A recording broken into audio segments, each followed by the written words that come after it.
What's up?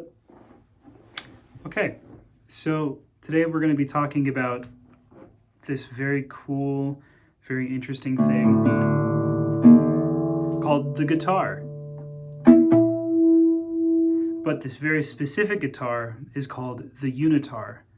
It is not my creation or invention, but I'm forgetting the guy's name. I will use that name and that book in the description.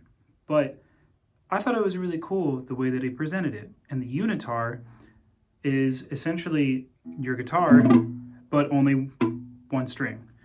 And the way that this guy explains it is to make it to where that we understand the fretboard in a more linear fashion as opposed to like a brick fashion or a block fashion or whichever way that we really want to call it. And so this is going to be a good way to learn how to play your scales, like major, minor, your whole half diminished, and so on and so forth. So what we're going to do is we're only going to be practicing right now 2 different major scales, okay? And this was going to be a little weird, but the first one is going to be the obvious one, which is E. Why are we starting on E? We're starting on E because we're starting on the E string. Just like how if we were to start on that one, it would also be the E string. So if we were to start on the A string, it would be, right, A major. And then D for D major, G for G major, B for B major. But here's the thing. No matter what, we still have to be following that formula, which is we walk home when we walk home. So that's whole step, half step, whole step, half step in between each note. So here's the example, okay? We're going to start with the note E. Well, if we're supposed to use a whole step next from E to whatever, we know that we're starting on the open fret and a whole step is 2 frets. So now we're playing F sharp. So we have E, F sharp, and let's just use one finger for now because that's going to make it nice and easy. We have to do another whole step, right? So the next whole step is going to be 2 frets up from 2. So what's 2 plus 2? It's 4. Good. So now we're on G sharp. So open, 2, 4. And then what's 4 plus 1? 5. What's 5 plus 2? 7. 7 plus 2 is 9. 9 plus 2 is, right, 11. And then the last one is home. Home is a half step. So that's 1, right? So 11 plus 1 is 12. I know I used my middle finger there. Sue me. But the same thing applies on B. You hear how it kind of still has that similar sound? Even though it is starting off on a different pitch, it still has a lot of similarities to E major, just like A major does, and G major. And that's the whole point. We're really trying to break down how the guitar visually works, as well as aurally. And we get to see how 2 frets correlate with one another. We get to see how 1 fret works. And then we start to add strings on top of it. But we're not going to worry about that right now. The next Unitar scale that we're going to do is very much the same thing. It's the same major scale, but instead of starting on E and making that our tonal center, we're going to make C major our tonal center, meaning everything that we do, C is the very first note.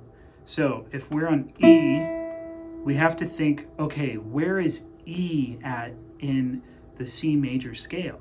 So let's start on C, okay? Just using our mouths and our fingers, all right? So we got C, that's 1. What's the one right after that? It's D, so that's 2, right? Or 2, whichever one. And then we have E, 3. Okay, so now we know that E is 3. That means the 3rd scale degree as opposed to the 1st scale degree, like we did in our previous exercise. E is now the 3rd So we'd have to consider that using the formula too. When we do that, it's going to be E to F. It goes back to those two naturally occurring half steps, right? So those two naturally occurring half steps are B and C and E and F. So E to F. And it's naturally occurring because we are in the natural key. There's no flats or no sharps in C major whatsoever. So we start on E and we go up to F because a half step is 1 fret, right? And then the rest is just basic math and following the formula itself. So F to G is 2, right? G to A is 2. A to B is 2 as well. B to C, naturally occurring half step, right? So now that we're at tonic, we still have to keep on going because I want us to finish the octave, and that's the whole point. So C to D is 2, and we have the last whole step. Boom. And then the same thing applies for the rest of the strings. B is going to be open B, and then guess what comes after B? The naturally occurring half step that follows B is C. Wow, that was really close.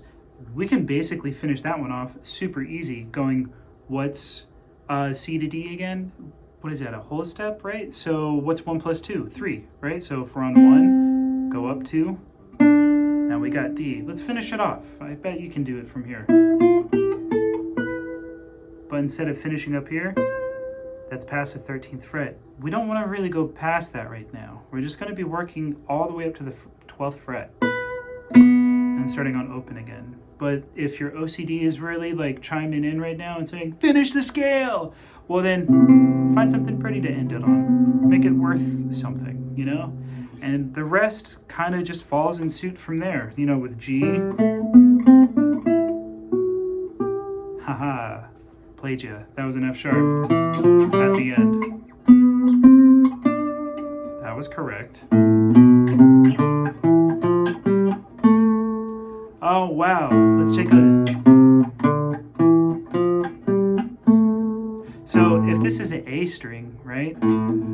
Let's think back to what we were talking about with the major and minor scales, right? So we got the major, which is C, and we also have, very similarly to the C major, is the A minor. So if you want to practice your A minor, this is the best way to do it, by starting on the A. But it's also the C major scale that you're starting on the A note. It just so happens to sound like a minor. But there are specific names to these in which we will dive deeper into for the next lesson. So now that we have the unitar covered, and the major scales covered, and the intervals, I think we're feeling pretty set. So let's go ahead and just keep it there for now, working on the unitar. As I said, the description of the book, the author, the title will be in the little category where things are labeled or whatever in the YouTube video itself. So great job, keep it going, and happy practicing.